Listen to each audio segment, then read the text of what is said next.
Hello kitties, Radhe Radhe. Welcome back to the class. आज हम इस वीडियो में देखेंगे क्वेश्चन नंबर 5 से हम क्वेश्चन स्टार्ट करते हैं। ठीक है, क्या बोला है? Half the perimeter of rectangular garden. हमें रेक्टेंगुलर गार्डन का पेरीमीटर का हाफ लेना है, जिसकी लेंथ 4 मीटर मोर है किससे? विड्थ से, जो कि ब्रेथ ही होती है। और पेरीमीटर क्या दे रखा है? 36। Half the perimeter of rectangular garden. जब हम रेक्टेंगुलर गार्डन के पेरीमीटर को हाफ करेंगे तो 36 मीटर आएगा। हमें डायमेंशंस ऑफ द गार्डन निकालना है। देखो, जब भी हमें ऐसे वर्ड प्रॉब्लम्स वाले क्वेश्चन करने होते हैं तो एक बात हमेशा ध्यान रखना, जो कि आप हमेशा याद रख लो कि क्या, जब भी हमें जो भी फाइंड करने के लिए बोला है ना, हम उसी को ही एक्स मान के चलेंगे हमेशा। क्या फाइंड करने के लिए बोला है? डायमेंशंस ऑफ द गार्डन, मतलब हमें जो भी लेंथ एंड ब्रेथ निकालनी है। तो लेट लेंथ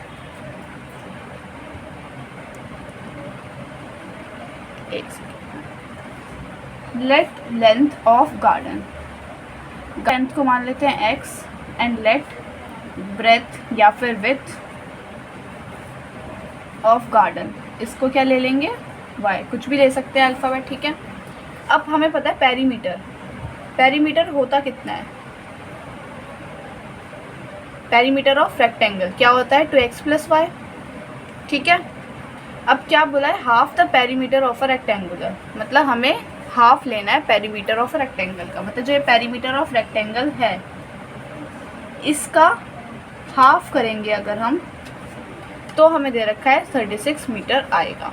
ये इस जो 36 मीटर कोमा के बाद है वो फर्स्ट लाइन के लिए दे रखा है। ठीक है, 2 से देखो 2 कैंसिल हो गया, क्या बचा हमारा? x + y = 36। इसको मान लेते हैं फर्स्ट इक्वेशन।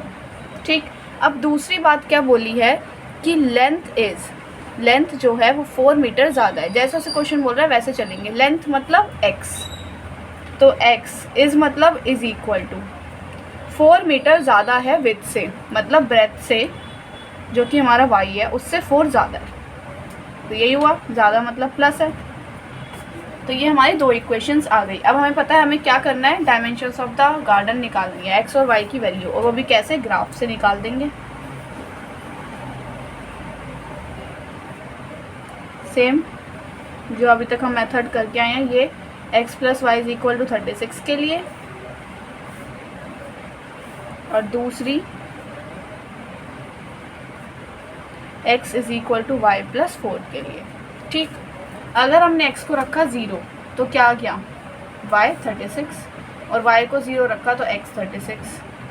ठीक, यहाँ पे अगर हमने y को 0 रखा तो x 4, अगर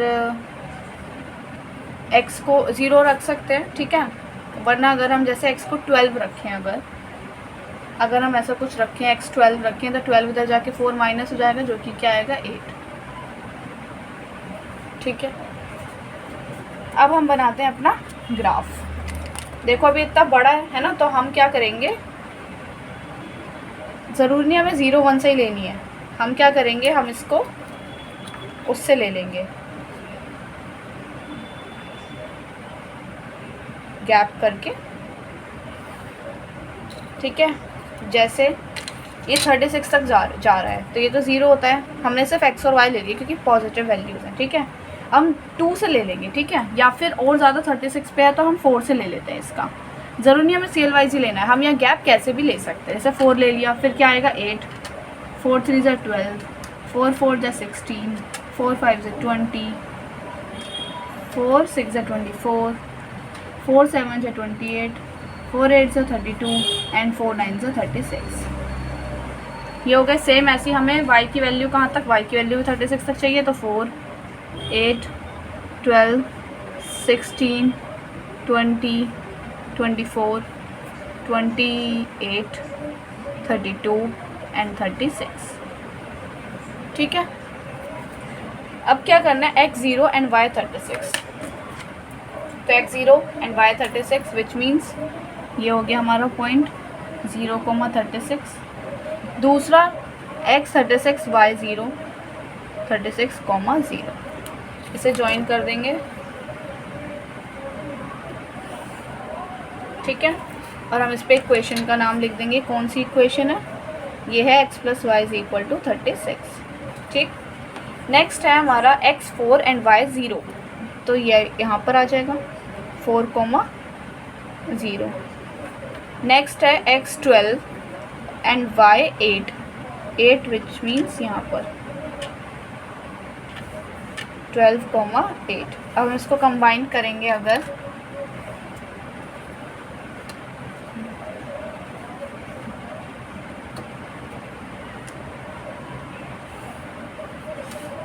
ठीक है। दूसरी इक्वेशन कौन सी हो गई, x = y+4 वाली। अब देखो ये किससे मैच कर रहा है, एक तरह से देखो ये इधर 16 पे ऐसे आ रहा है और ये इधर एक 20 पे आ रहा है ना, जहाँ मीट कर रहा है वही हमारे पॉइंट्स होते हैं। तो ये किस पे मीट कर रहा है, ये जो पॉइंट है ये क्या हो जाएगा 20,16 है ना, इधर से 20 पे इधर से 16 पे। तो बस हमें 20,16 जो आ रहा है ये क्या होता है x और ये क्या होता है y। तो x क्या थी लेंथ, तो लेंथ क्या आ गई 20 मीटर और ब्रेथ क्या आ गई 16 मीटर। तो आ गए हमारे डायमेंशंस। तो ये हो गया हमारा आंसर जो कि हमें लेंथ एंड ब्रेथ निकालनी है। क्लियर है, आगे बढ़ें। नेक्स्ट देखते हैं अपना क्वेश्चन नंबर 6।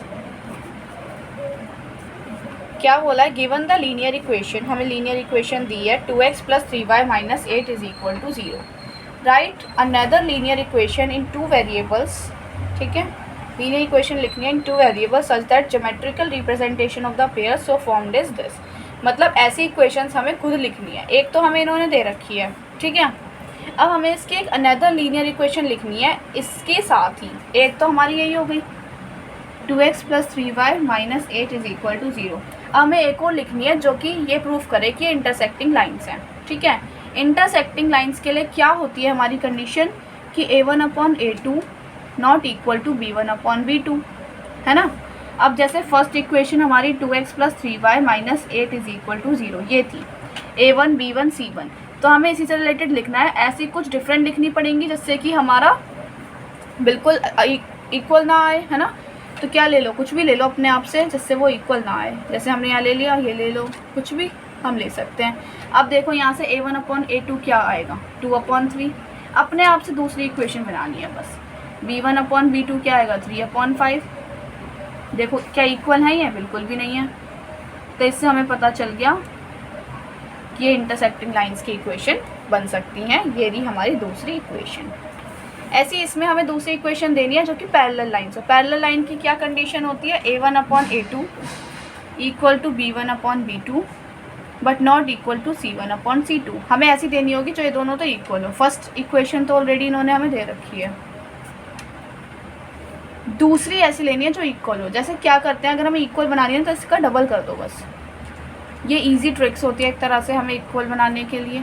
ठीक है, अब देखो a1/a2 क्या आएगा 2/4 विच इज़ 1/2। b1/b2 देखो क्या आएगा 3/6 विच इज़ 1/2। तो ये दोनों इक्वल हो गए ना, और c बिल्कुल अलग है।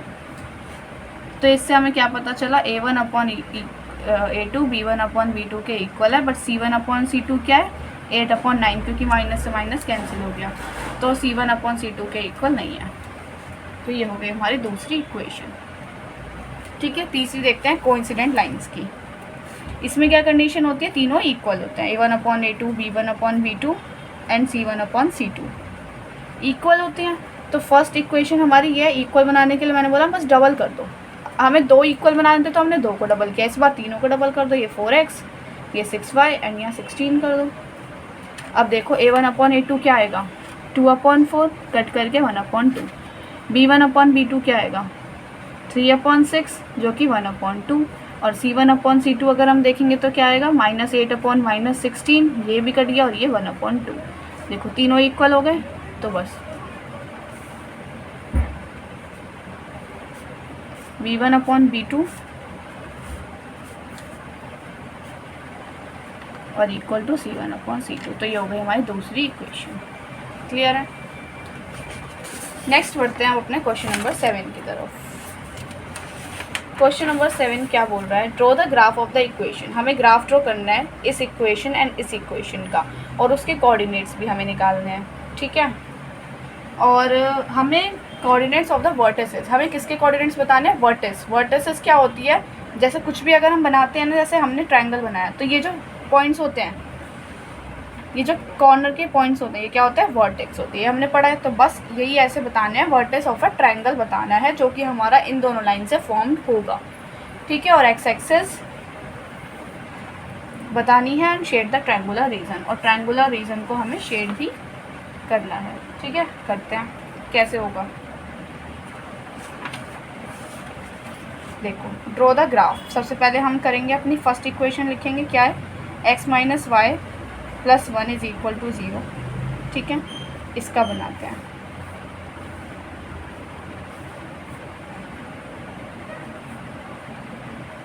अगर हमने x को 0 लिया तो y क्या आएगा, ये उधर -1 -1 से माइनस माइनस कैंसिल, क्या बच गया सिर्फ 1। अगर हमने y को 0 लिया तो x -1 होगा, रख के देख लेना आप, ठीक है। दूसरी इक्वेशन लेते हैं, 3x plus 2y minus 12 is equal to 0, इसका बनाते हैं। x को 0 लेंगे तो क्या आएगा, ये पूरा 0 हो गया, y की वैल्यू निकालेंगे, 12 उधर जाके प्लस और 2 डिवाइड 6। और अगर हम y को 0 लेंगे तो 3x इज इक्वल उधर 12 और ये डिवाइड जाके 3 डिवाइड होगा तो 4, ठीक है। अब हम बनाते हैं अपना ग्राफ।